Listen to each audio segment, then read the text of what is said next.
Welcome to West of Tulsa, everybody. I'm CJ Ward, and this is Studio 3, right? I forgot. Hasn't changed. Studio 3 in Ventura, California. We have a full house again. We got Dan at the controls, so he's in charge. Yeah. We got Gabe. Yo. We got Beth. We got the helm. How you doing?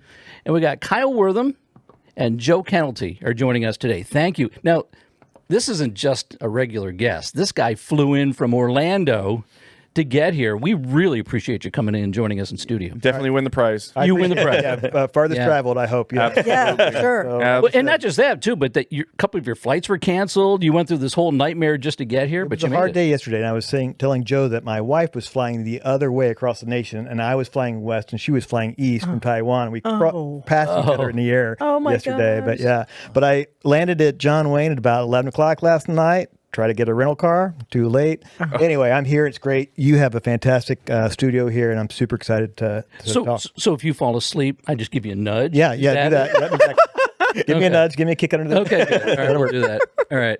And Joe, thank you for coming in. Now, you're local here in the Ventura area. Yeah, I know Dan through a friend of a friend, and Yes. they put us together at a pool party because they're like, hey, you like cameras? He likes cameras. And two hours later, we're still talking. At the Nerding out. Cameras and moto. We were just talking motocross too. Yeah. Oh, that's right. You did motocross, Dan, right? Yeah, which Joe, I I did didn't know. motocross, and Joe's a motorcycle guy. So, I could tell by your Instagram feed you do a lot of riding. Yeah, I'm a big cool. nerd with my old bikes, man. Very Cool. Yeah. But old Honda, right? Yeah, I got a 78 XL 250 and a 75 XL 350. Oh, good. And the 250 was one that was given to me in pieces right before the pandemic, and I had given away my bikes when I had a kid. So it'd been like 8 years since I'd ridden, and I was like, well, let's put this thing together and see what happens. A fun project. Yeah. And you're into photography, videography, a little bit of all that? Yeah. Photos, videos, drawing, painting, all that fun stuff. I'm just creative, and that's what I do. And Kyle, your Truck Rodeo. We all agree that's one of the coolest names It's we've a heard. great name. We Yes. love it. So we're fans instantly. The second I heard the name, I was a fan. Tell us about Truck Rodeo. Right. Thank you. Yeah. Truck Rodeo is the first branded marketplace for classic pickup trucks.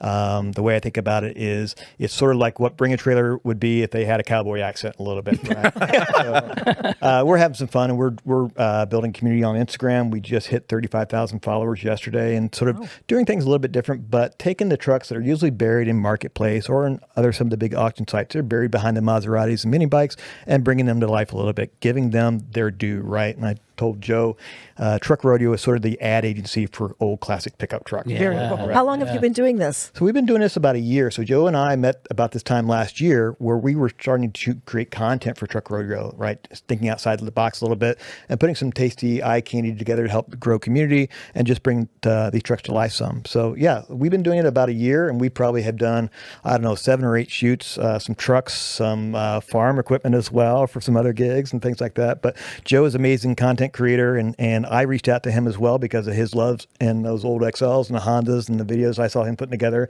and thought that would work well for my vision for Truck Rodeo. But you guys didn't meet in person. You guys met over Just Instagram? Yeah. Wow. Yeah, exactly. That's what I was saying earlier. Instagram is the new LinkedIn. Yeah. Totally. Yeah, just me making, nerdy videos of my bike and me, and then it turned into something that he liked. And So, Kyle, would you have never considered, him if he wasn't into cars and trucks and bikes and stuff like that? Yeah, no, absolutely. I saw what he was doing. His content had attitude. It was an old, enduro bike that, gave it a lot of power and impact. The content was great. So that's why I reached out. Certainly, it helps to work with people who know what they're talking about, right? I've, been in sort of marketing for the last 25 years or so. And there's lots of people who, fake it till they make it, and you can pick that up a little bit. But no, Joe's got an amazing understanding for cars, for bikes, and to the point where you can go into a shoot and he gets it. He knows what to shoot for, what we're getting, what that, how hot that engine is getting as this guy is waiting around to get shot, right? And sort of, how this is all coming together. So he gets it, and it's great to work with him. We've done some really cool things together too. And you got the eye for the marketing, because you kind of just touched on it, but you have a marketing background. Give us a little bit of background, because this is important, and how you came up with the name Truck Rodeo and how you spotted Joe. And so talk about it a little bit. Yeah, my background is I was in corporate America doing marketing for some old brands like some some old beer brands, actually. So I was the marketing director for Pabst Brewing Company for some time. And I helped bring back some old beers like Schlitz, some old I bad remember beers. Schlitz, yeah. Malt liquor. PBR. Yeah. Lone Star was one of those. So I did the beer circuit for a while. I also worked on Blue Moon beer, Mike's Hard Lemonade as well, Project White Claw, which you may have heard of. But yeah, so I came up and cut my teeth through the beer world, also through a little bit of Philip Morris world back in the day in the 90s, right? So going on these sort of epic photo shoots, big sky country in Mexico and in Utah. And sort of that's when I thought about Truck Rodeo, sort of bringing that sort of frontier back. But yeah, Truck Rodeo, the name came from a little bit out of the opening scene of Smokey and the Bandit. If you remember, Big Enos and Little Enos are going to talk to the bandit, and he is hanging in his hammock there. The event they're at is actually a truck rodeo. And so there were big semi-rigs rolling around that oval track at Atlanta Speedway, I believe. So anyway, Truck Rodeo was born out of that, just to sort of, we're not taking ourselves too seriously, but there's a little bit of wink, wink, nudge, nudge there. Some. So, yeah. I love it. Yeah. And the second I heard it, I thought, wow, this is a great name. It's just a great name. Yeah, Kyle's a wordsmith, man. Yeah. Yeah. He's some of the stuff you come up with for these like little campaign stuff that we do. It's like the words. I'm a picture guy. I can't do words for anything. But yeah. Well, And that's why you put the two of you together. And it's a nice Yeah, a little bit. Like, I mean, one of the things, when I met Joe, he's super Porsche guy. And I don't know anything about Porsches except Southern California. California is ground zero for cool Porsches, right? But I'm from the Midwest, from Chicago, and, we don't even drive on the roads when it's not salt on the roads, right? So we don't have as much drive time as you do. But Joe was super into Ferraris and like Porsches and supercars. And I was like, hey, I need you to shoot an old 1972 C10 Chevrolet. And he's like, what?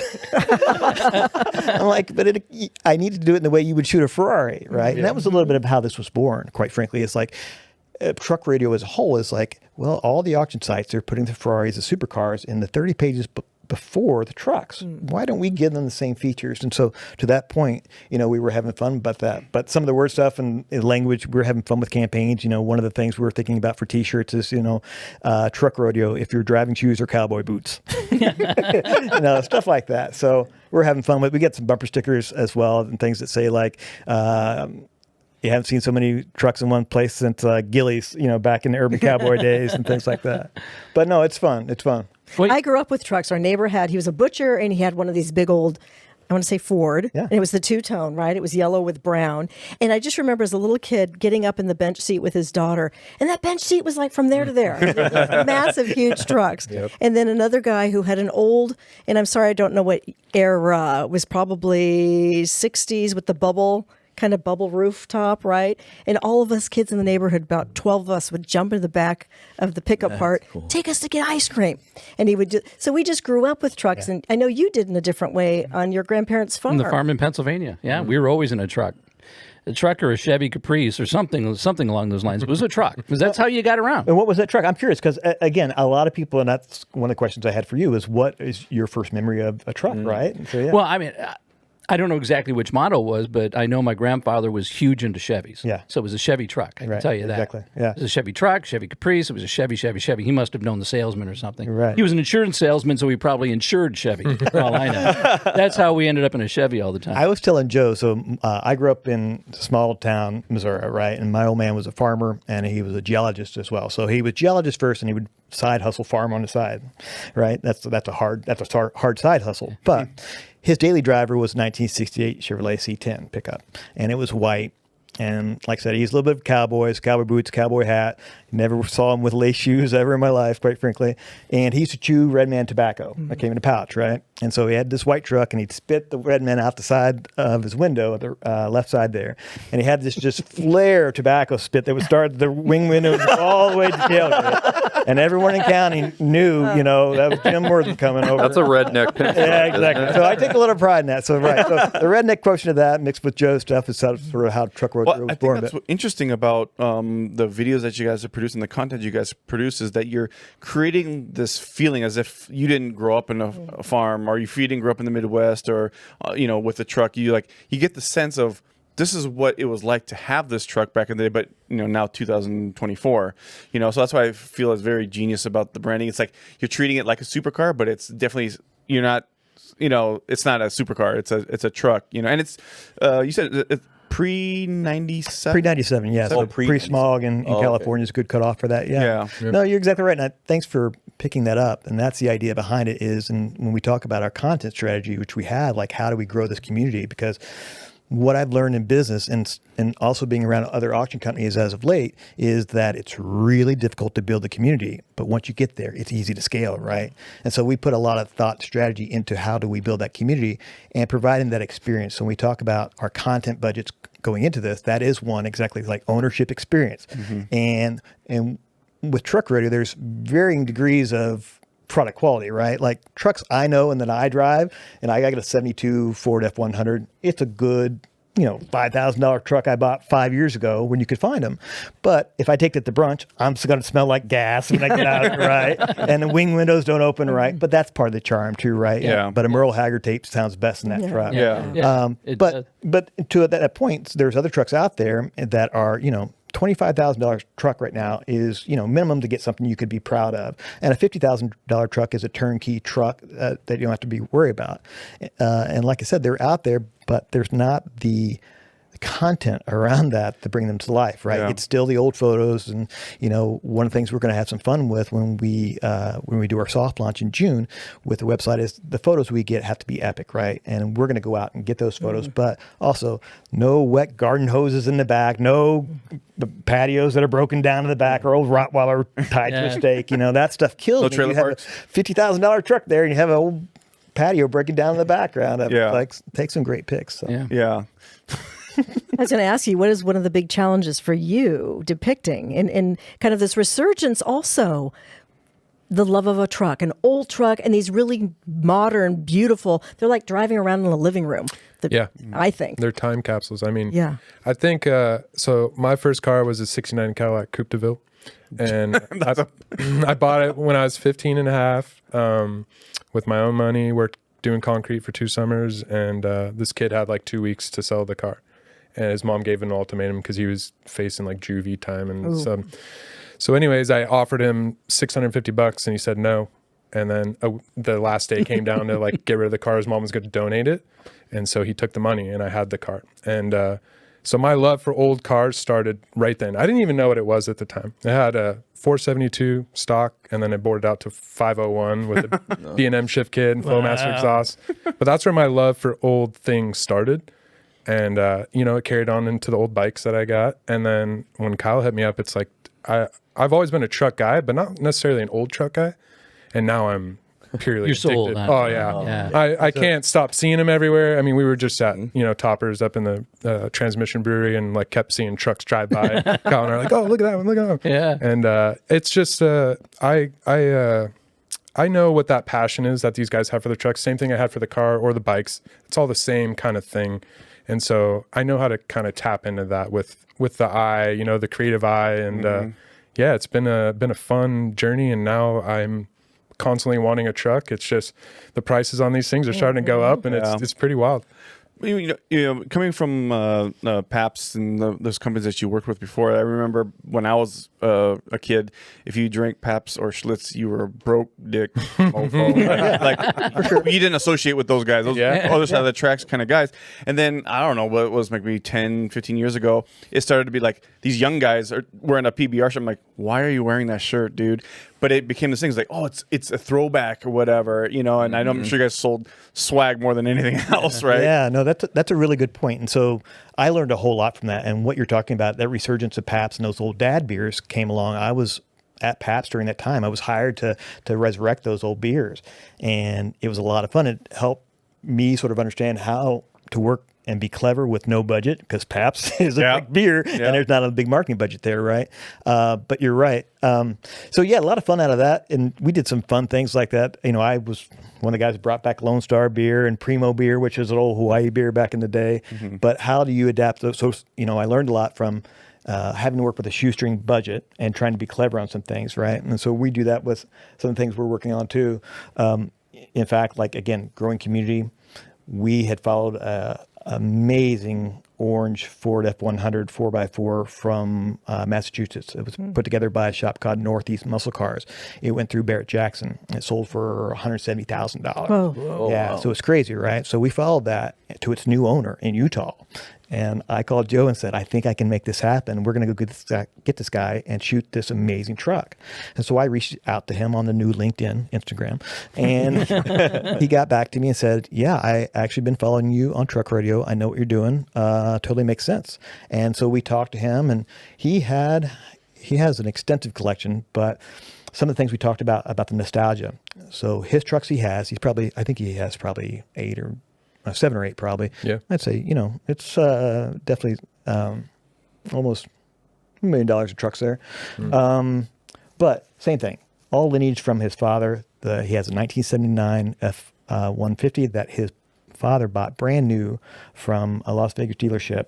He had worked at the dealership early on, at a summer job, had gone out, worked construction all for another gig once he got out of the summer gig, and went back to get that truck. And it's still in his family, and that was 40 years ago. Wow. So anyway, we were able to go to Utah, shoot this Ford F-100, which is amazing. And again, this is sort of the thing that, big Ferrari photo shoots are made out of. And we were able to go into some of the most beautiful parts of around St. George and shoot all of these trucks. And it was just an amazing day, and the family and everyone you meet, which I know this show is about, right? And the whole family came out. We were running drones, and Joe and I don't know what we're doing a whole lot. And he's got, his dad's got his truck there with just a little bit of gas, but we're going to get him in a donut later. But he's worried about getting vapor locked on this tank. And he can't run very long. It's overheating. And we got the drone guys. And we're losing light. And we got 7 trucks lined up. We're trying to shoot in 25 minutes. So it's fun stuff. And if you've seen that stuff, it's amazing. But the people that we meet coming out of this, the stories they tell, you don't hear it anywhere else. And you're instantly connected. And they all had the same experience that we all just shared about that first pickup truck. Yeah. What was his dad's truck in the garage? So that was a 60 Ford, and so that came from His grandfather. and Fat Fender did a restore of that. And yeah. But yeah, his grandpa used to put a horse in the back. Right? That's exactly right. Yeah, no, So the bed was all tweaked and stuff. Oh exactly. my gosh. And now it's like showroom quality, Whoa. like just gorgeous. And it's still in the family, Hey guys, I started following Truck Rodeo, I don't know, a month or two ago when we talked about putting this together, and I noticed my Instagram feed started to fill up with other websites that are very algorithm. similar. There's some really funny ones. There's like something Cobbs, and there's Montana Trucks and so on. What do you attribute, like, you guys are obviously at the forefront of this movement of like, not fetishizing, but the authenticity of the trucks to a new audience. What do you attribute, like, what did this all come from? It had to have came from somewhere, because it didn't come from the manufacturers, obviously. Yeah, I mean, that's a good point. We were just talking about this. It doesn't seem like you can look anywhere without seeing a Western theme as of late, right? I call it the Yellowstone effect. Yeah, Yellowstone's a good indicator. Yeah, and it's happening, and the Queen just dropped a country song a couple of days ago as well. So it's happening, and I think that's where the wider popularity of pickup trucks is coming from. And to that point, that's what we say about Truck Rodeo. It's for truck people and those who want to be, right? And we're not going to take ourselves too serious. And the community already exists, to your point. There's a lot of guys who've been doing this really, really well. The Instagram accounts, Old Trucks of Montana, I think is maybe what you mentioned. It's guys who just take art photography. There's also a lot of restorers and collectors out there, and that's why we started Truck Rodeo, because a truck you can get today, like I said, drives like a modern car. And it doesn't, my old truck drives like an old truck, but there's trucks out there that you can spend good money for and can drive as a daily. And those guys don't have anywhere to sell those trucks, right? Because you put it on Marketplace, well, you're putting a $50,000 truck on Marketplace, the same place you just gave away your couch last week. Yeah. Right? It doesn't make And you're going to get those people that Yeah. want a free couch. right. Or, and we were talking about this earlier, the people who do sell these trucks that have real value, that are, investment quality trucks, they put them on the auction sites out of default. They begrudgingly go to those sites. And so that's what we're trying to do, is give them a choice that, they don't get beat up by the keyboard cowboys on Marketplace, and they don't have to go into waiting queues with some of the larger sites, or, again, get buried behind the Maseratis and mini bikes. And with Truck Rodeo, yes, we wanted to appeal to the core, absolutely. And that's where I've been the last few years, flipping old pickup trucks as well. And I know those guys, but there's also a new wave of consumers, or, curious folks who, not looking to make a profit out of this, looking more for the experience. And I want to be able to help connect those guys with turnkey trucks that they don't have to worry about and have to smell like gas when they walk to brunch, right? Like I want them to have great trucks. They say millennials too, they value authenticity, right? So I'm curious, like how many millennials are you seeing that are ponying up 50 grand for a truck? Is that happening? Millennials, if we say the cutoff for millennials, probably, I don't even know, 26, 27. No, not a lot, right? So my audience is a little, obviously older than that, but there's a little halo effect that comes along with that too, right? But we're producing gear that has a wider appeal, but certainly, and we're doing some fun things as well. Go ahead. And that's what I want to touch upon with that great question, Dan. Because when statistically you're not tapping into that demographic of the 27-year-olds, but because of your background in marketing with the awesome visuals, you're creating a lifestyle brand. So whether they're ready at that point, they could still join the Truck Rodeo culture because of the gear, the merch. You're not leaving them out, but you're kind of like, curating them to kind of build them up and mold them and, embrace them, but not fully yet until they're ready to, drop that cash. And so I think you are spreading it out more by your creative campaigns, the merch. I see this as a lifestyle brand. Yeah. And trust me, after I start following you guys too, I'm a wagon guy, and now I see the trucks. I'm influenced by just the visuals, it's my curiosity to be like, how would it feel to get into like, a C10, you know? I was just going to say that. Yeah. I was just going to mention that, so the one side of the business is creating a marketplace for buyers and sellers to come together. But for the people who have never been in a pickup truck or don't even know what's going on, you're providing an experience that might not be in a market, but they get to see something they've never seen before, possibly, and know what it was like to at least own the truck. Maybe back in the day, you're treating this like this lifestyle. It's like we're going back in time, but we're shooting in 2024, but you're giving them this kind of experience that they might not have had before. And I feel like it's. We have a friend of ours. His name's Dexter, Filipino guy. Never listened to country music in his whole life. Started watching Yellowstone. This dude bought boots and listens to a hat. He's got the hat and all that stuff, and wants to move to Montana. I'm like, bro, you don't know what it's. You don't know what you're saying. You don't know what you're talking about. You don't know what you're saying. It's not Southern California. It's not Cebu. But but I'm not going to knock him for it because that lifestyle that he thinks is Yellowstone, which might be for some people, but for the majority of people, maybe not. But he's like, I'm attracted to that. So I want to be attracted to that, whether I buy it or not. Exactly. So I feel like, I would imagine that was premeditated. That's not on accident, But that's what I think is very important, is creating that community, that's user base where we can experience these things together. And have them feel a part of it. So whether they're wearing the shirt, they're part of the Truck Rodeo culture, right? And I think have you guys even kind of concepted or even brainstorm on in the future doing like driving clinics of your top trucks for people to get in and drive or ride in, to get them kind of like, acclimated to that style truck and vehicle? Yeah, we actually had a concept, and I'm trying to bring back, but that we would give away a truck for Father's Day weekend. So you could get an old timer truck, a pawpaw truck, and a camper topper on it, and just get it for the weekend, right? So to your point, when we talk about driving clinics, maybe something like this is what we're talking about. And even it's funny to hear you talk about how your algorithms sort of, start to react to Truck Rodeo. And we were joking as well. Can we do a meme campaign where it's like one day after watching or following Truck Rodeo, 3 days after following Truck Rodeo, you got the cowboy hat and you've got the boots. 4 days, you've got the cooler and you got the dog and you got the round bale in the back. But yeah. So, and that's where I'm like creatively, you want to take out those elements that people associate old trucks with, like the patio chairs. And I think you need to sell merch or no accessories that mimic that old school so they could put in the back of the truck later on too, So we've got some pretty cool things planned. So two things. One of which, you remember the old vinyl decals that go in the back glass of trucks? Yep. We'll do a series of those as well, right? So I'm working with one of our artists in Iowa, trying to get that going. The second thing is, back in the day, Igloo made a bench seat cooler. Oh.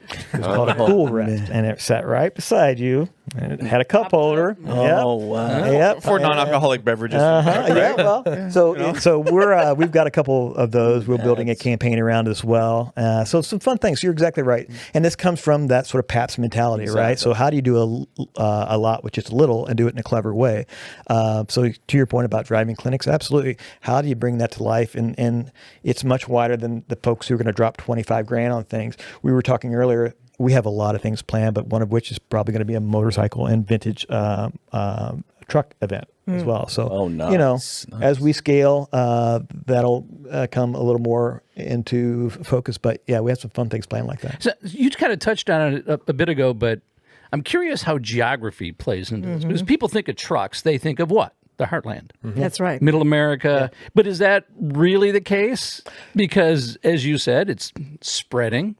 But do you kind of target Middle America, or yeah, no, that's not an issue? That's a really good question. So in the Midwest, where I'm from, so I grew up in Missouri, small town, New London, Missouri. Those trucks are not available anymore. The bottom third is rusted out, right? So Idaho, California, Oregon, High Sierra states are where those trucks are. So it is more attractive to a buyer in the Midwest or Florida, where it's salt rust down there too, to get trucks when they're coming in a little bit out of this area. But no, it's I don't know if we have targeted our geography. We've had some conversations, obviously, about what that person looks like, what they're using this truck for, how will they be exposed to this, and when we talk about audience, we also talk about the brand, which you were talking about earlier. And when we talk about all the big auction sites out there, it's amazing to me as a brand guy that they're not doing more with their brand, right? And if you talk to them, they're like, yeah, this is what we're doing. But when I think of a brand, I think of liquid death, right? How am I going to, and I think of Truck Rodeo as, how are we going to deliver this insatiable appetite of content around trucks and build this community? And so that's what I love. And so we talk about the audiences and how to build that brand to life. Again, with Pabst, what happened with that beer is it got a little bit of buzz on the West Coast. It started in Oregon, the resurgence of that. And then it made its way to Brooklyn a little bit. And then it sort of bridged the gap in the middle of the nation. And so, again, I'm fortunate enough to be a part of some of those things and some of the big brands that hit. I was also in the cannabis world and was part of one of the big IPO cannabis companies with one of the first ones to go.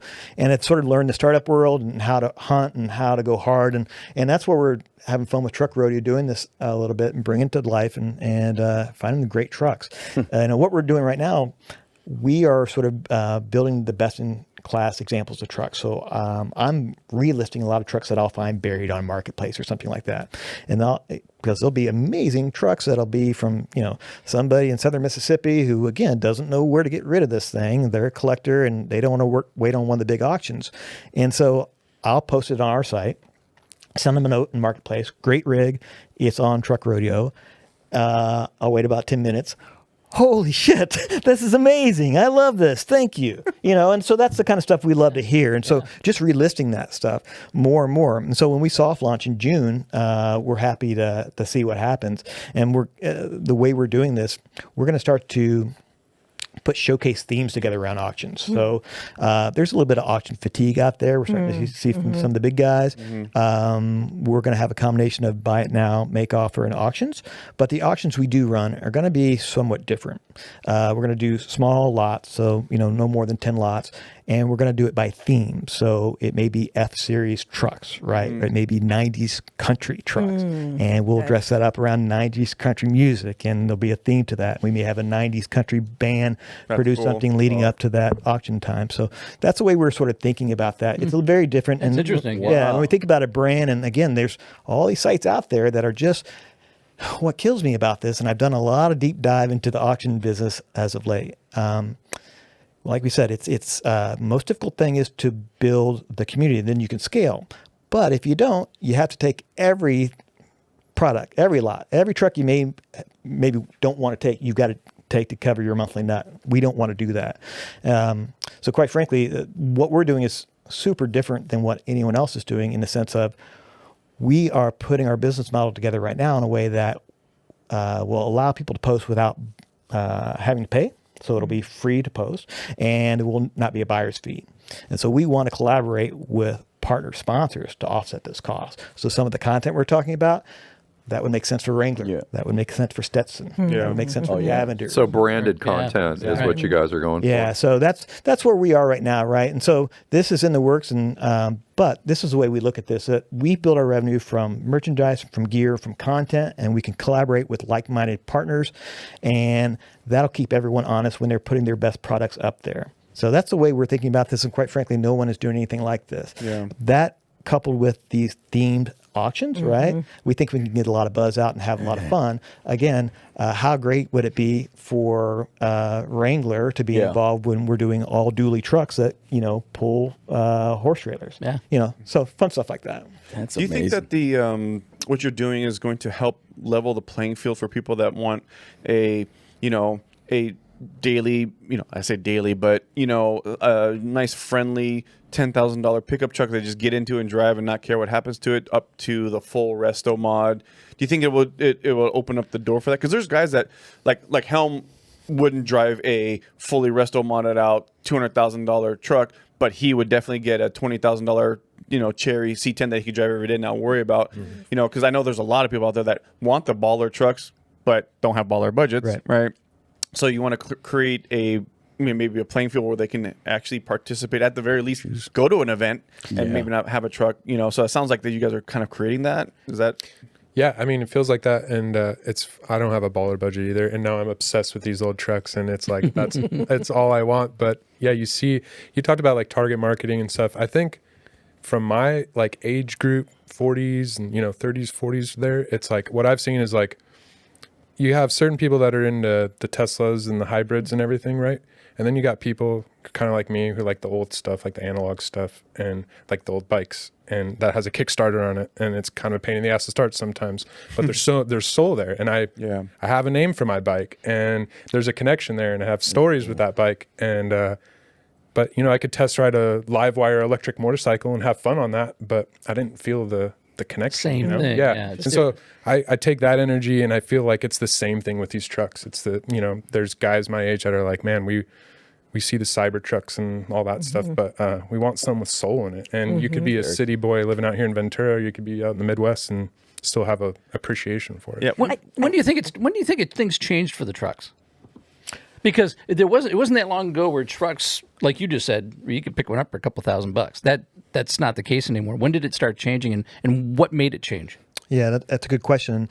And we were talking earlier. So when I was in Chicago, I was working for PAPS, but I would also flip trucks on the side. Again, I grew up in small town Missouri. I would run down to Central Illinois, buy a $5,000 truck, bring it back to my little watering hole, the Matchbox bar, and I'd sell it to a guy, or I'd drive it for a couple of weeks and sell it to the guy, right?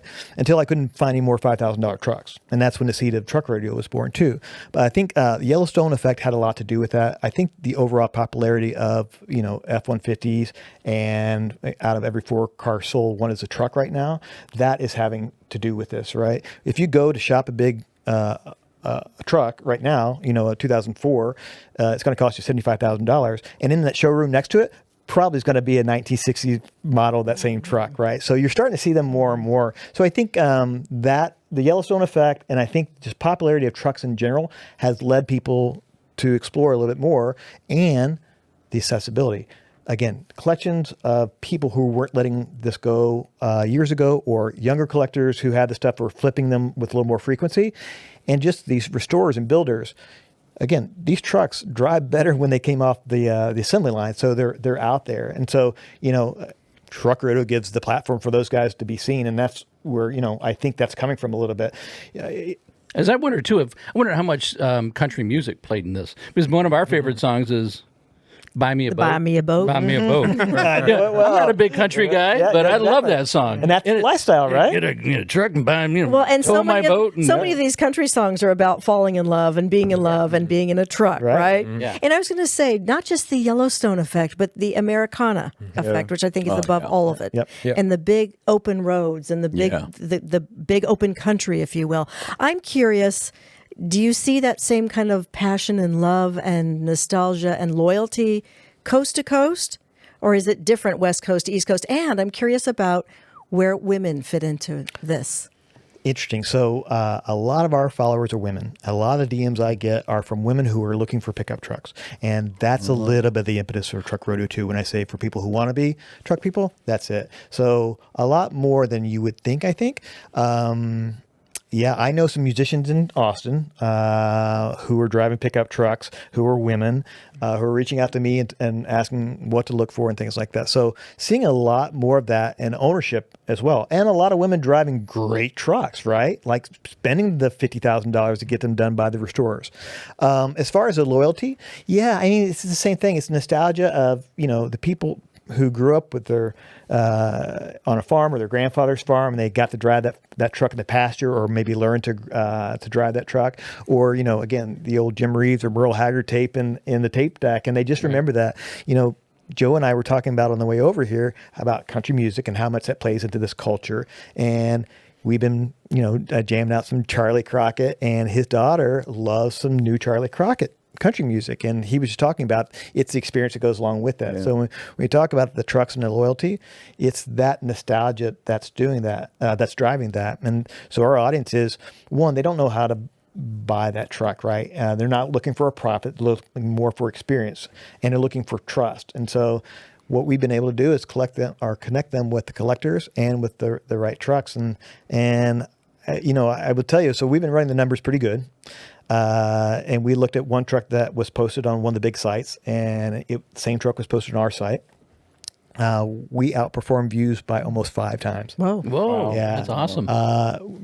We were super stoked on that. But yeah, I mean, almost 7,000 views on I'll call the Boomer site, and about 45,000 views on our Wow, that's right? great. And so, when we talk about that and connecting people to the right trucks where they can feel good, and I've always thought of Truck Rodeo as a text thread with your buddies. You're like, hey, look what I found, right? This is super clean. Yeah. And the nostalgia comes out of it, not only from the experience of, sharing times with your family or father in the truck, but also going out and buying old trucks. There's something about finding a truck and talking to the guy on a phone call, the old timer who's had it, and then saying, I'm going to meet you there in the morning, right? Trying to get there before anyone else, getting your coffee, getting out, and, getting your U-Haul trailer, and not sure if you're going to, what you're going to find or not. But I love those mornings. And the people I talk to on Truck Rodeo, and this community has been great. A lot of guys who sell trucks have reached out to me and said, hey, love what you're doing, and why don't you come get some content on me going out and getting these trucks and things like that. And so that's when I talk about these old trucks and me flipping them, that's what I love, right? Like, hey, I got $5,000 cash in my pocket. I got to hit an ATM, because or sometimes you have to hit an ATM or hit a bank in Minnesota before you get to St. Paul. Like, I remember leaving Chicago one time. I was going to get a Ford F-100 out of St. Paul. And again, had talked to the guy, I don't know, found it on Craigslist or something. And clean title, good price. It was a Sunday. I was like, how can I get cash on a Sunday? And I found a bank somewhere in like upper Wisconsin that I was going to kind of pass through, but maybe like 100 miles of the way that I could grab cash on a Sunday. And it worked out. And so I was on my way there. I called him. Was like, hey, I'm 40 minutes out. Sorry, guy just came and got it. And we've all been there, right? Oh, yeah. But I remember it like it was yesterday. It was probably 6 years ago. Of just how much a gut punch it was to me. But that feeling, the nostalgia of finding out and go get it a deal. Joe, I know you've done that a few times with motorcycles. Yeah, just did that with the bike, a 75 XL 350. That's mint cherry. It looks like it's just off the showroom floor. And I'm a sucker for these old bikes. Saw it on Facebook Marketplace, listed a day ago. And so I called the guy. We talked on the phone for 45 minutes while I was at like a family dinner party. So my wife's inside like, get in here. And I'm like, oh, hold on, give me a couple more minutes. This is important. Yeah. And then next day, went out there, took the kids in my truck and went out. It was like Barstow. This guy ended up being like a pretty famous Honda Monkey restorer. Those old school bikes, like little trail bikes. And he had this bike and my kids, weren't stoked about being in the desert, sitting in the truck. But I talked to the guy for 2 hours in the driveway. He took $1,000 off the price because of just the camaraderie that we shared and the passion. Wow. He's like, I want this bike to go to a good home, and I'm so stoked that you picked it up. And it's that hunt and that high and the connection that him and I shared. And I mean, I sent him photos numerous times afterwards. He's like, dude, send me stuff. I want to see you. That's use so. it." That's is fun. awesome. It's that same thing. It's in the trucks. It's in the cards. It's you know, Yeah. it's everywhere. Yeah. And it's just, and again, talking about the economy of those trucks. I mean, we were talking about cash, but we also to the point about when did trucks start to take off. There was a time where you wouldn't wire anyone money for anything, right? And if you did, you were the scammer, right? If you're like, hey, old timer, I'm going to wire your money. You've always got to feel them out a little bit. I put on my Missouri accent a little bit when I talk to them. But when you start to see, well, more people are accepting wire payments, and that's when you're like, well, the truck should match that. But to your point, that's crazy. I remember I wired a guy $5,500 for a Scout once. It was in Alabama. I was in Chicago, and the wire company, I forget whatever Express called, and was like, "Hey, you can't do this." I'm like, "What are you talking about?" They're like, "Yeah, we were shutting this down. You can't just wire someone $5,000 for a Scout. What is a Scout?" I'm like, Oh my God. I didn't get it. Wow. Now you could Venmo that. Yeah, Didn't- exactly. Yeah. So it's crazy what's going on in that world, and that's Truck Rodeo. When we talk about transport, like these are all big things. You guys buy cars online as well, right? And it's tough, but you got to get a transport guy. You got to get someone to go check it out, and you want to make sure you're dealing with the right folks. But it's all part of the fun that goes into that. For sure. So it's all inclusive with Truck Rodeo. All of that is taken care of in a sense, or Yeah, I mean, so we're connecting the people with the right resources, right? So lenders as well, transport folks, and we were just talking earlier as we were going through your media collection up there.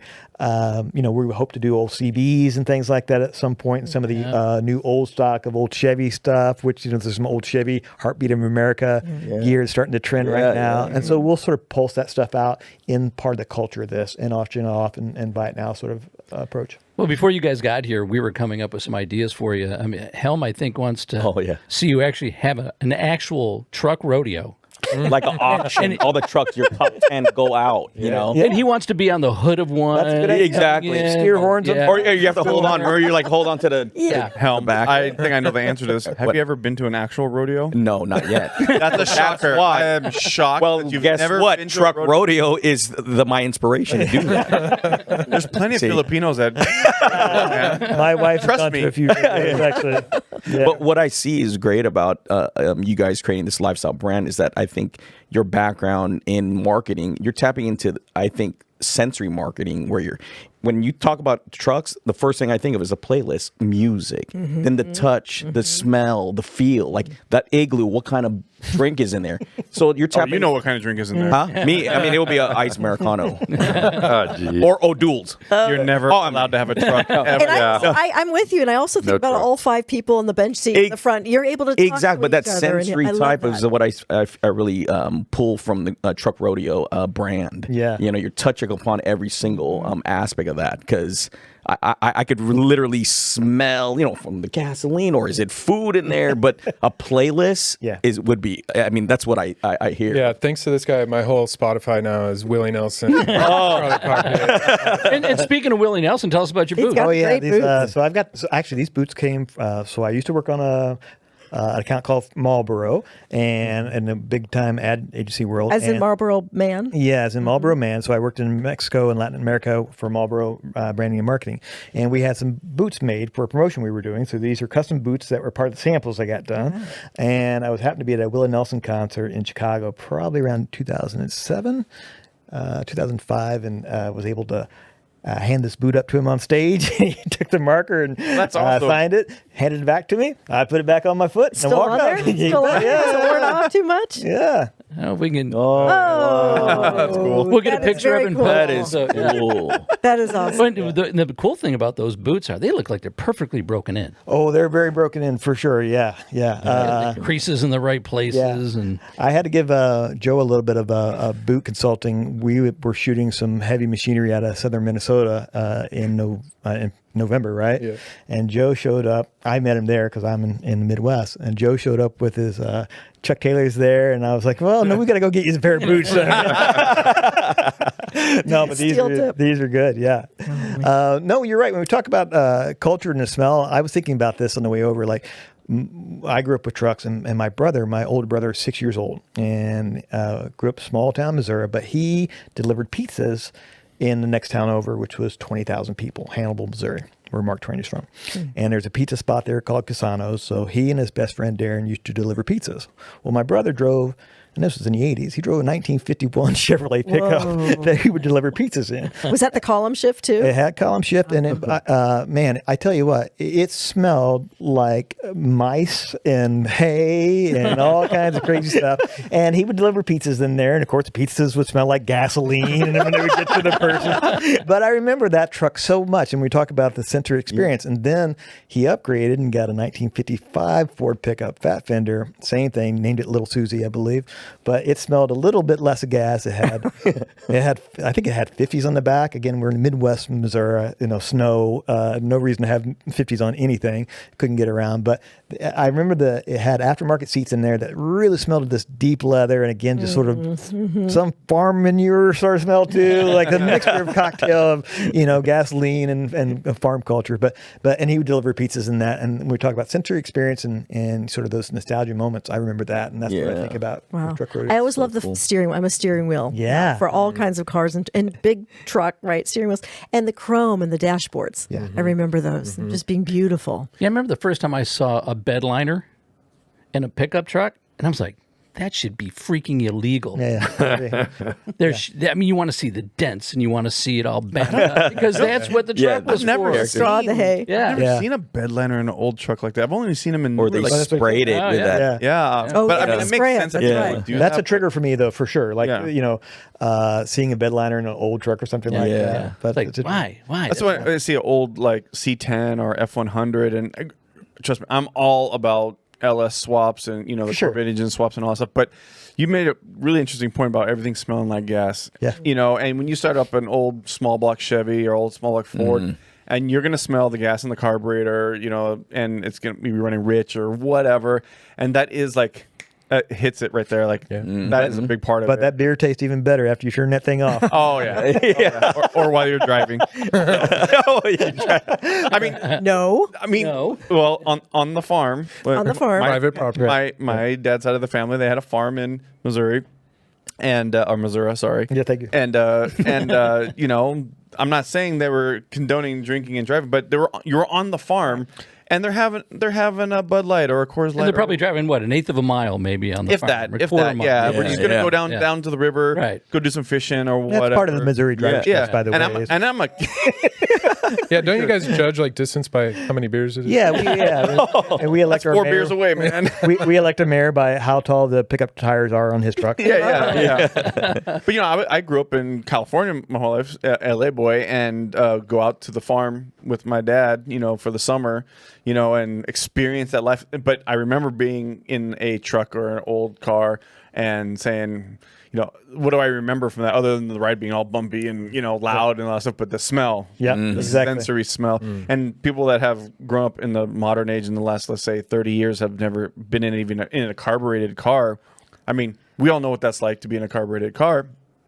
You're providing that experience for those people as best as you can, obviously through the Instagram or through whatever. So I think that's really important because you say brand identity, Helm, or a marketing lifestyle brand. Lifestyle brand. But it's more than the lifestyle brand. Yes, it is a lifestyle at the end of the day, but you're providing something that somebody has never even known existed. And that to me is where like the Yellowstone effect thing, where like there's a whole world out here that's not like on my iPad or on my phone. I can go out and enjoy something that's, and I don't even call it a throwback. It's always going to be cool. An old pickup truck is always going to be cool, and it's always going to be what it is. Yeah. Like the Cybertruck will not be. The Cybertruck will always be the Cybertruck, which I like the Cybertruck, but it's never going to be what I call a pickup truck. Yeah. Exactly. So I just find it really interesting. For sure. Yeah. And some of the stuff we just shot, we shot with our friend Robin in LA, who is a photographer as well, but we shot his 1997 Ford F-250, that Calypso Queen piece we did. It's a Calypso green color. It's an amazing truck. It's highly sought after as well. Is that a dark or light Power green? stroke. It's got a light green. Okay. It's like Calypso green. It's like aqua. Okay. The two-tone. Anyway, it's amazing. And so, yes, it's a great truck, but the great thing about that is his rescue dog Jada rides with him in the right seat all day long, right? And he drives that big F-250 through downtown LA as a daily, which is crazy, right? Yeah. And with his dog riding shotgun. And so that was the story we wanted to tell as well. Like, I've ridden with Robin in that truck to Mexico with that dog running shotgun. We've had choppers in the back. I've had, our guys in the back on the tailgate drinking mezcals and beers, and it's just fun. And we talk about that's the kind of stuff we want to bring to life. And so we had that great photo shoot with Robin. As I was sort of putting that content together, actually in the last few days, that's what came to life for me. Was just like there's a lot of soul in those trucks and what they do. I was with him in Mexico. He was driving the chase truck for a chopper trip that we were running for the El Diablo run from California down to San Felipe, Mexico. We were riding choppers, and he was a chase truck we needed, right? But he was giving strangers and hitchhikers, everyone along the highway down there rides, right? And Jada would get out and he'd throw a frisbee. And so that truck became like this whole sort of the big toe of this, this trip down to Mexico. So a lot of fun stuff that comes out of, just this vehicle as a whole. There's no backup camera on that truck. So, being that you deal with trucks, what kind of trucks do you have in your stable, or do you have? Yeah, I imagine you have some. At least. I do. Yeah. So I've got right now I have a 1972 Ford F100 that's two-tone, brown and yellow, cab lights, came from Washington. I actually bought that truck. I had sold a 65 C10 that was red. I bought it online in Abilene, Texas. Wired the guy $5,500. I got it. Not exactly what I expected, which just happens, right? Drove it for a couple months. This truck was beautiful. Drove it for a couple months. Sold it to an old timer who's come to get it. I pulled it out of the garage, 3 on the tree, started it up. It was idling. All of a sudden, it kicks into gear in reverse. Doors open. Oh, no. Yeah, the driver's side door is open. It totally sandwiches the door. Oh. The guy's supposed to be there in like 13 minutes. And I was like, oh my gosh. So I was like, sorry, man, I just crashed this whole thing. But I had it fixed and retouched the paint. So I took that truck. When I finally did sell it, I took the money, went across town and bought this Ford F100 with the same money I just had earned. And that's what's in my garage now. We're talking about getting it out here for him. So I have a Ford F100 right now. I have 2 Scouts. I'm an SUV nerd a little bit as well. So I have 2 Scout Travelers, one in Florida, one in Chicago. And I think that's all I have. A lot of motorcycles. So a couple choppers and old dirt bikes. My wife has a motorcycle as well. Wow. Yeah. So you have a fleet. I have a fleet, yeah. But I need, like you guys know, I need to get rid of some of that. But you know what? What's going on? Joe's looking. Yeah, exactly. So let's take it out here. Yeah, he's talking about bringing that truck out here so I can make some content. Is your wife into the trucks too? She is a lot into trucks. She loves them for sure. My wife is into trucks. Oddly enough, she surprises me all the time about. She's like, "Yeah, it would be cool to have a single cab." But she didn't say single cab. She's like the small trucks with only one seat. Whatever. That's what she says. But my wife would love to have a little S10 or something like that, or one of those little Mazda throwback trucks, or little B2000s. Oh yeah. But yeah, for sure. And she drives them as well. I just got electronic fuel injection on one of my Scouts, so she's able to drive that and smell a lot less like gas. Are Scouts manual? So they're manual, and they're manual and they're automatic. Okay. But the ones I have are automatic. Yeah. Oh, okay. Yeah, that's the other thing. So big standard transmissions. Those were work trucks back in the day, and so not everyone knows how to drive those. I'm not a big standard transmission guy. I live in Chicago. That's kind of a pain. Getting stuck in traffic with an manual transmission. Yeah, my leg ain't strong enough for. there's nothing wrong with the Turbo 400. There you go. Exactly. How much fun are you guys having through all this?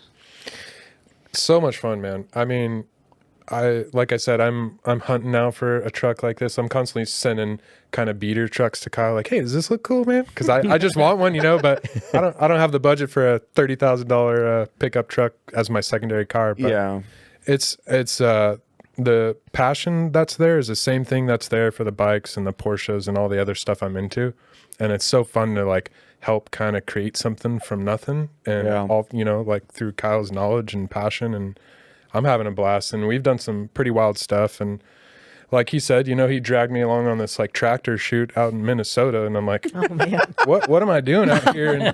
But we're like really cool people, like I met one of the guys was literally his mom, while we were shooting, his mom was on a tractor at their farm right down the road. So he lives here, she lives there.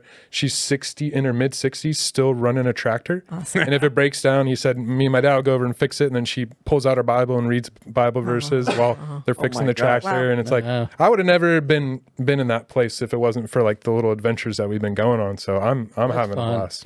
Yeah, we've been finding great trucks and going and shooting them. You know, I'll find some great stuff like we did in Utah or different friends and things like that. But like I said, it's sort of evolved where people have called us, and we were doing some work for an auction company that's based around, you know, semis and heavy machinery and construction equipment. And so again, Instagram being the new LinkedIn, I reached out to a young farmer I follow on Instagram who's in southern Minnesota, and we went up and shot all his stuff and spent the day with him, and just amazing stuff. Beautiful sunsets in southern Minnesota with this big tractor machinery and young guys who don't, you know, they have to know how to fix everything. And I was so impressed by these guys. Like, you know, in my world, we break down on chopper on the side of the road. Some guy knows how to fix it. The other guy's going to YouTube it, right? This kid is like, nope, I got to know how to fix it. And if I don't, I'll get the neighbor to come fix this combine for me too. But, you know. Is that James all about farming? Exactly. Right? Yeah. James and all about farming. So anyway, yeah. So fun stuff coming out of it. One of the things, more fun things we did. So we are dropping merch. And Joe will tell you, I can have some harebrained ideas once in a while. Oh, yeah. And so when we got the lead on this orange truck out of Utah, and I was like, we're going to go shoot this thing. This is exactly what we need. And the owner was into it. We got out there, and I was like, you know what? We need to think about merchandise too. What if we put a vending machine in the desert and filled it with Truck Rodeo hats and then shot a film? He goes, no, you're crazy. So the next thing I know, I'm looking for vending machines on Marketplace. And we find one. And so this is a crazy thing. So yeah, I meet Joe in around St. George, southern Utah. I fly in from Chicago. He flies in from LA. We meet, I guess we go to Las Vegas. We meet in Las Vegas, drive to St. George, go track this kid down who's going to rent me a vending machine for 2 days while we're out here shooting. I think it's $200. We chase him down for the afternoon. We go to the storage locker. He doesn't have the key. Hey, wait a minute. Let me go get the key. Great. We wait 30 minutes. It's 115 degrees. Joe and I don't know each other super well at that point. And it's like, we're an hour into this adventure.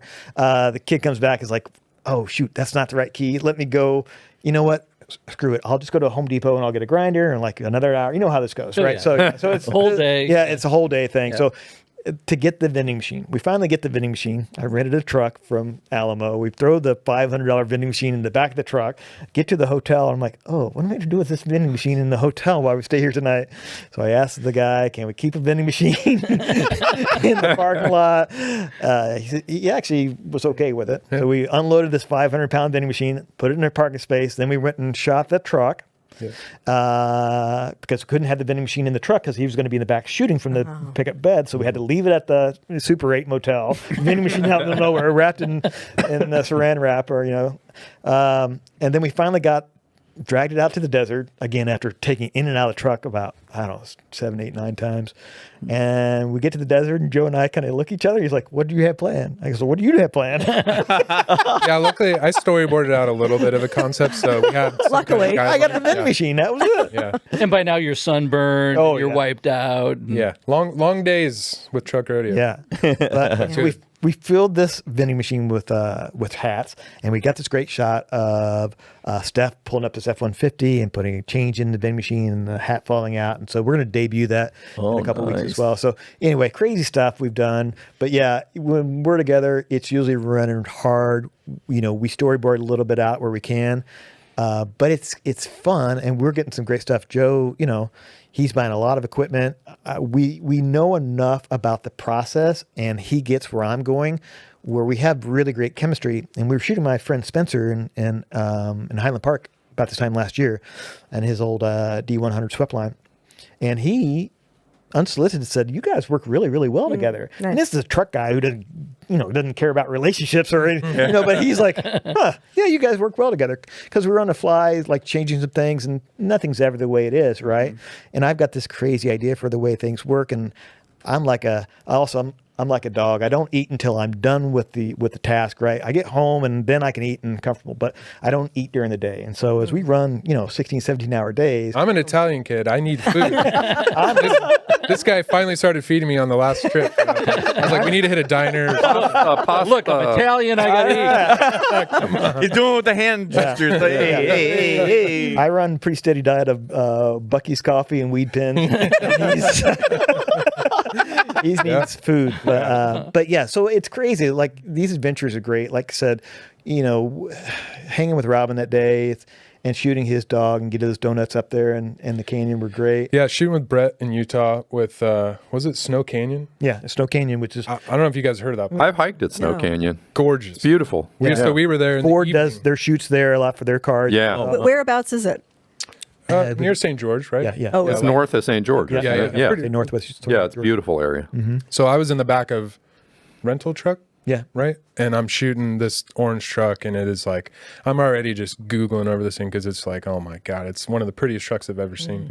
And Brett's got such a passion for those trucks, and that's kind of his, like, the sweetest one he's got, I think. I know he's probably got emotional connections to the other trucks, but shooting that thing in Snow Canyon, and I just took a moment. I took a selfie video of me, and we're probably using like behind the scenes stuff for it, but I was like, look where I'm at right now, shooting this guy's truck, and it's one of the prettiest spots I'd ever seen before. And just hanging out, doing what we love, and I think if you have that, if that passion's there, then it didn't feel like work at all. Right. You know? It all falls in. You mentioned the passion. Do you think? I mean, obviously, this is it's a business, venture.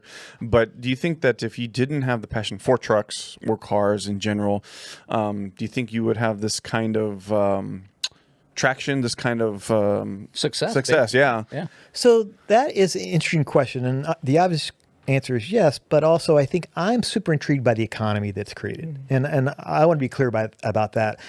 Yeah, I like trucks, but as I just mentioned, I have 2 classic SUVs in one truck. Now I think about it, right? So yeah, I like them, but I'm also just intrigued by this economy and these trucks and how to bring them to the right people. We were watching the Glendale Mecum auctions are going on this weekend, right? And we usually run a ranch truck pick. Like, here's our picks for the best ranch trucks going to the auction, and then we'll do results. We've been running 100 miles an hour. I didn't do it for this auction. But yesterday I saw there was a extended cab K30 went through for $135,000. Wow. Yeah, and there was a 72 K10 went through for like $85,000, right? So probably I'm guessing what I saw was like 5 or 6 trucks went through over $100,000, right? And that's 5 years ago. No one was talking about that. They would not even come close Right. to the top 10 list Yeah. on the sales for that. So your day. point, yes, I like trucks, but also, I've telling you the story about how I used to flip old trucks. I knew if this thing came and went without me sort of figuring out how am I going to be involved here. I know enough about startup world and about this culture and about the economy and what the seller needs, what the buyer needs, where the opportunities are for sponsorship, how to create content in a new world that's a little bit different than these legacy sites, right? They're good, but their audiences are aging out some. And if we're on our screens 10 hours a day, then boy, it makes sense for that to be there. And for also to be entertainment. And that's where the shooting comes from, right? Yeah. Sort of understanding the economy for one, but also what's in front of us. And this podcast is a perfect example. How this content makes sense and how the algorithm works for that. And I think that's really part of the passion too, is we create great stuff and test it and see how it's going to respond. We have that Utah truck has got almost 1 million views. Incredible, right? And we didn't know what was going to happen. So again, it's the economy and then sort of this new passion or new understanding. And I think we have started to figure out the internet and the algorithm and how to make great content and how to get views. And it's sort of 8-second movies, which kills my soul. And I know that goes too. Yeah. But there are ways to do it. And I Yeah. think we're getting close to doing that too. And it's even more challenging. I'm more excited about doing that because once you learn it, you're like, oh, I can do this. Yeah. It, a it little sounds bit. like Gabe. What you described is kind of what we're in the. We Exactly. just started 2 months ago, Exactly. somewhere in that range. Yeah. And we talk about the same thing. And you're right. You're excited when you hit a certain plateau. You're like, we have 100 subscribers. Holy shit! And now you hit 3,500 and 4,500, whatever it is. Well, for us, especially for Dan and I, we had to unlearn a lot of stuff that we grew up with in being in TV and film for decades. How to shoot, how to light, how to vertical video. I mean, that was like, dude, death. Don't ever shoot vertical, right? But now, like, everything we have to protect is for vertical now. Yep. I just actually on an Instagram post before I posted a video that I shot landscape, but I posted, rotated, right? So you have to actually move your phone. But I put a poll up with my followers and I was like, hey, do you guys mind turning your phone or do you hate it? And it was kind of 50-50. And the creative in me is like, screw it, I'm putting it up big so they can see it. I want people to see this, Yeah. But you gotta roll with the algorithm, and you gotta find places where you're like, all right, this is gonna be a creative thing just for me, so I don't care about the algorithm. But then when it comes to some more business stuff, you gotta like kind of understand that. Well, we're adapting to the market, the economy. We want people to view the content because we believe the content to be good. But if they're not going to watch it because it's not formatted the way they want, what are you doing? So that's exactly what we're doing too. Is in what I call it is sort of how can we be scroll proof, and that's a big part of what we think about when we release this content. Yeah, I would love to release a 3-minute documentary, sort of Yeti style, on this truck, but I don't think anyone's going to watch it right away. Oh, yeah. Right. But I think the 8-second get me excited before I scroll next is going to work. And so we've gotten into that. And like I said, it's paying off. It's crazy. And you guys know this as well as we do. It's a lot of testing. And as I've gotten more into how do we create the community and how do I use my marketing knowledge to do that, some of my marketing knowledge works. A lot of it doesn't. Because it's not traditional. It's it's Zuckerberg's world, and how can we figure it out some? And once you sort of accept that, it's kind of like drowning. You're like, I got it. I'm gonna drown. Okay. You accept that and just let yourself be at peace with it. It's better. Right. Yeah. So what I think when we think about how to create great content that grows community and provides that entertainment, that's what we think about. Again, what I'm seeing coming out of the corporate world and work for PAPS and in the cannabis world, about 70% of your marketing calories go towards content. And that wasn't the way 10 years ago, right? And there's some people who are resisting that, and there are some brands who get it. And I think that's where we're going. And so that is a critical part of what we're doing. It's crazy, but that's where people are, and it's a little bit of juxtaposition to have these old classic trucks, but have them on the screen in front of your head. But that's the way it works. And I think one thing that's making your job a heck of a lot easier is the name. I mean, it's got to. It's because it's just so perfect. Yeah, that's all Kyle, man. I mean, it's got to make things easier. Yep. Yeah, a little bit. That you chose a very, very good name, something that totally fits the brand and exactly what you're trying to accomplish. And then going back to the poll, I voted for vertical on that because they killed me when I shoot landscape, this and that. But now there's a final. Oh yeah. Sorry, just a side note. When we told Helm, to start shooting video, he's like, "Oh, what?" Because I don't do video, I do. I shoot stills. And Dan and I were very, very strict. It was like, "Don't shoot vertical ever." Yeah. And now we're like, "Hey, we need to start shooting vertical." Yeah. So I'm like, "Wait, what?" Yeah. Okay. But going back to CJ and talking about the name and how great it is that I think the basis of all of us too with the podcast and what you guys are doing, the authenticity. You strip away everything else. Yeah. We are living it. We are living what we're trying to share, and you guys are too. So I think that's what resonates with me and the people that I follow and I watch. If there's that authenticity threaded in it, embedded into it, I'm going to be a loyal fan. Yeah, I mean, so I became a fan of yours, Joe, when Dan sent us your account. I was like, oh, cool. He does some really cool videos. And then I knew Helm latched onto you when you started seeing your drawing. Oh, right? man. Thanks, guys. When you meet, I want to go out there. I want to sketch with you. Well, that's the thing. Literally. So, and you need to capture us. Hey, I'm right here. Oh, I'm sorry. Yell at me. Take it easy, man. Simmer down. When you were over at the Tree Lounge coffee shop, which I like, and I've been teasing Helm. He's like, hey, because he's a coffee shop whore. He's like, gotta go to every single connoisseur. There's whore. You're a whore. Hey, Beth. Hey, get him. Anybody who puts that much cream in coffee is not a coffee connoisseur. I'm learning. I'm with you. No, yeah, exactly. Anyways, you're not a connoisseur.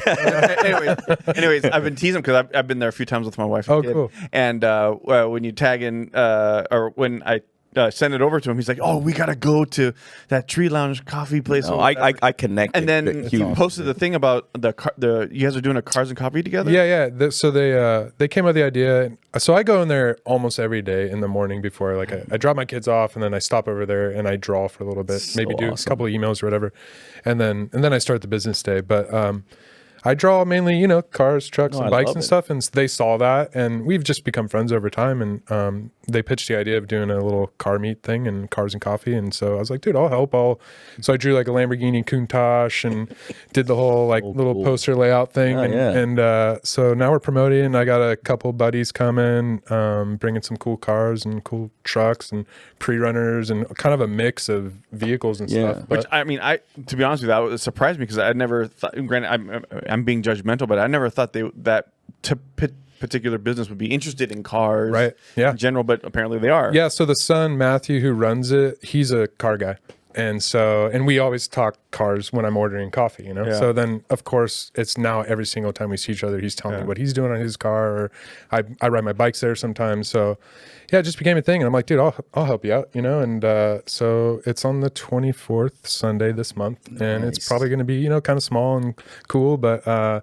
There'll be a couple live painters going on. Nice. There's some music, food truck, and you know. And cool where vibes. is it again? It's Tree Lounge Coffee in Ventura in Camarillo on Ventura Boulevard. In so downtown, Old Town. Camarillo. Okay. Yeah. Old Town. And I love car guys who ride a bike every now and then. That's nice. Yeah. Oh yeah. I love them, man. With you loving cars and motorcycles, I have a lot of friends that ride motorcycles and they also own classic cars. Mm-hmm.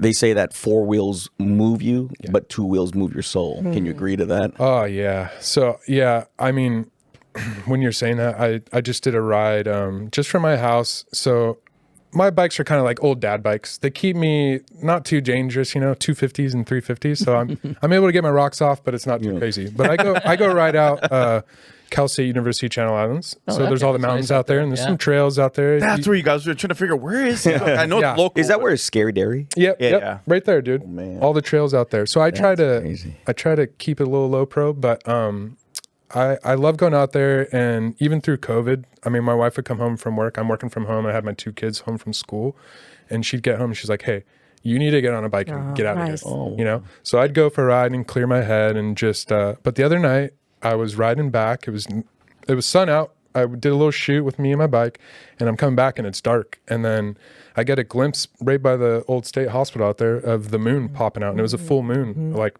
this last weekend. And it just hit me. And I just had this moment of like, this is it. This is the best feeling in the world. I'm so present. And, you know, I'm on this bike. You're tunnel focused. You're just like, you're not thinking about bills or projects or anything. You're just in the moment. Yeah. And then to have that moonlight splashing, I stopped, turned the bike off, and I just stood like 10 feet away and just stared at my bike in the moon and just took it in. And like, I mean, because that's what it's all about. Yeah. Absolutely. Yeah. Absolutely. Did you have the Micron pens in your pocket? No, I didn't. Because I did last night. I had my Pentel. Yeah, there you go. You sleep with pens in your pocket? Oh, dude, I'm a pen geek. No, man. Helm, what is your pen ride? My pen ride. Remember pocket ride, pen ride? Oh, yeah. This is your pocket ride. Well, right? It's not in my pocket. It's in my bag right now. But- Okay. Oh, Your so you're bag not ride. really- But when I saw Joe's, pony. when I saw your feed, number one, the microns and what you're doing, I said, I after Dan shared your feed, I said, I need to follow him. And what's great is that, you know, one of my good friends, and I helped brand his company, is Marco, from owner of TLG. Oh, yeah. Marco, And so dude, when he's you did your painting, the painting, you rendered it, I was like, that is awesome, and how small this community This is like your 3rd or 4th plug for Marco, so we should. Hey, it's not my fault. He knows everybody. Hey, don't yell at me. I'm right here. Don't yell at me, man. Yeah, You know? Marco's a legend. It's funny. Him and I have never actually shook hands, but we've had a lot of like kind of good conversations on Instagram. You know, it's like it's like the LinkedIn man. Well, I asked him to Online come on. friendship. He wants to come on, and we gotta I have let him him on know. for So, sure. Yeah, he's a great guy, and like the stuff he does is it's amazing. top of the line work. You know. Is all your work in pen, or you said you use oils? You do use different. Yeah, I mean, these days it's a lot of just, you know, I only got a little window of time to create. So it's just, I bring a sketchbook and a bag of pens basically and do ink drawings and stuff. But yeah, I've painted and, you know, oils and acrylics and watercolors and stuff. And I went through a phase where I was doing like dog portraits for people. And it was fun, you know, it was a challenge and you make a little side cash. And, but yeah, these days in the last like year or so, it's just been all like car, bike stuff. And Dog portraits with pickup trucks. No, if you did illustrations of these owners of the cars, like watercolor or just that'd be cool. and to put it with the paperwork, Package. the merch, dude. So what you do is, you have the owner stand with their truck and sometimes, and then you draw it out. Yeah. And, These are that would be keepsakes. 5x7, For 8x10. Just Whistler's mother. yeah. I like to call this one springtime in Paris.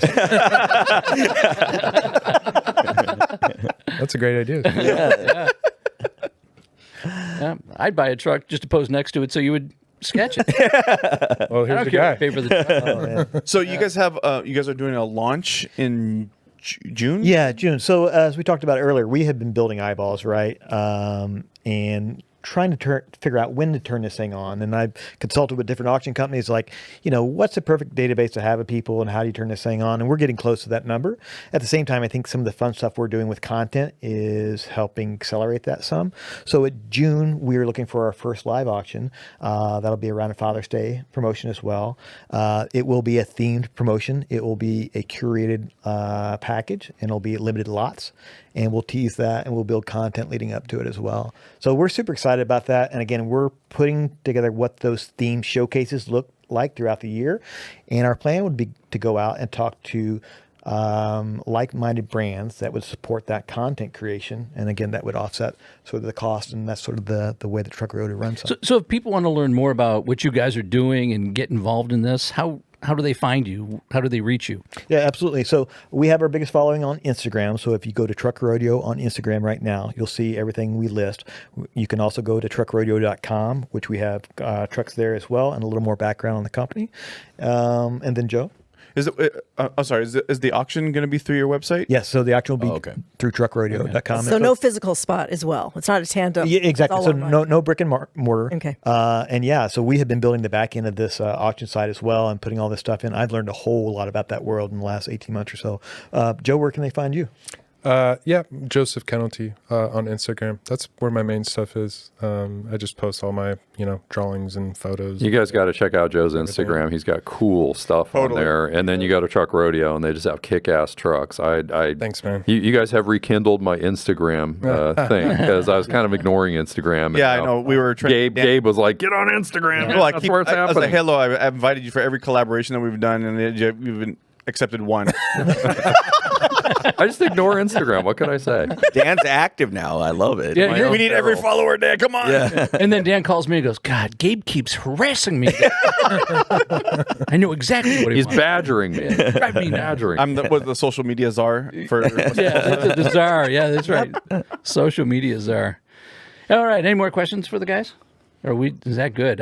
We covered a lot of ground. Yeah. Was there anything we didn't cover that you guys think you wanted to cover? I'm good. You want to talk about your pens more? No, I know how we could talk pens. Yeah, like Helm can talk about offline. yeah. I'm just curious if there's one truck that you would share with the public that's kind of a sleeper truck that somebody may have in their yard and think, and you think, keep this or sell it and get really good. Well, what would it be? there's one. We were just talking about the one that's nearby, actually, that sleeper truck, right? That stepside Ford. Oh yeah. Let's hear about it, guys. I don't know. Finish Or are your you question. giving up the secrets? No, I don't know. Okay. Let me make sure I'm understanding your question. Is there a sleeper car? Is there a sleeper truck that I would recommend to be sort of Keep your eye on this. And Yeah, for sure. There's a lot of. So I think international trucks are going to start to pop here. They're good looking trucks. They're good looking trucks. You're like a 50s era? Yeah, late 50s? Yeah, those are nice 50s and as well. rounded and- super. IHCs, right? That's what people call them? Yeah, right. IHCs? Yeah, and then you see 1210s as well, so the 72s, but international Harvester-made trucks as well as Scout. So those are starting to trend. They're really boxy and they're super, super sexy. I also think you're going to start to see more Dodges. So, Dodge was less popular in the 70s. Those old bodies are cool step sides. You've heard the old Dodge Warlock trucks. So those are ones to watch as well.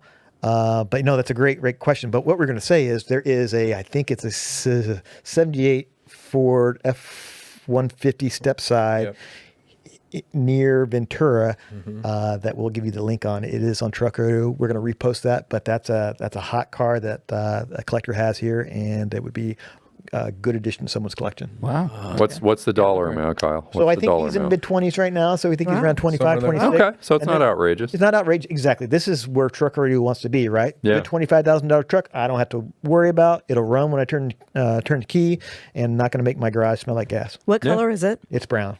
Okay. And then can you see the road underneath? Is there No, no Fred Flintstone. That's my garage. This one is it's super nice. I think it has a roll bar as well, and it's somewhat less desirable because it's a flare side or step side, but they're starting to come into popularity a little bit. So yeah, and I love geeking out on like what next is coming and that sort of thing, right? Yeah, for sure. So does that mean we're getting one? Not yet. We'll send it over for a test drive this afternoon. Does it have a big steering wheel? It does. There you go. You're in luck. And a Charlie Miss Crockett final tape. approval right there. Maybe you can get the Mercedes steering wheel into that truck, though. I think you could. The big Mercedes wheels. Yeah. That is a You yes. got a thing. Start with the steering wheel. All right. Kyle, Joe, thank you so much. And thank you for coming out, flying all the way out to see us. That's impressive. No problem. Thank you. We are very, very happy to have both of you on. Thanks for having us. Open invitation anytime. Come back. You bet. Thank you All very right. much. Nice. We have a cot in the back. You can sleep. I'm on the red eye in a couple hours. Okay, So, all right. yeah. All right. And thank you for watching. Don't forget, we've got our website. Go there. We have our tip line page. You can join us here in studio. Maybe we'll go to you, depending on where you are. Maybe we'll drive a truck to get there. Hey. Put all the shit in the back. Yeehaw. And we'll drive out and we'll interview you.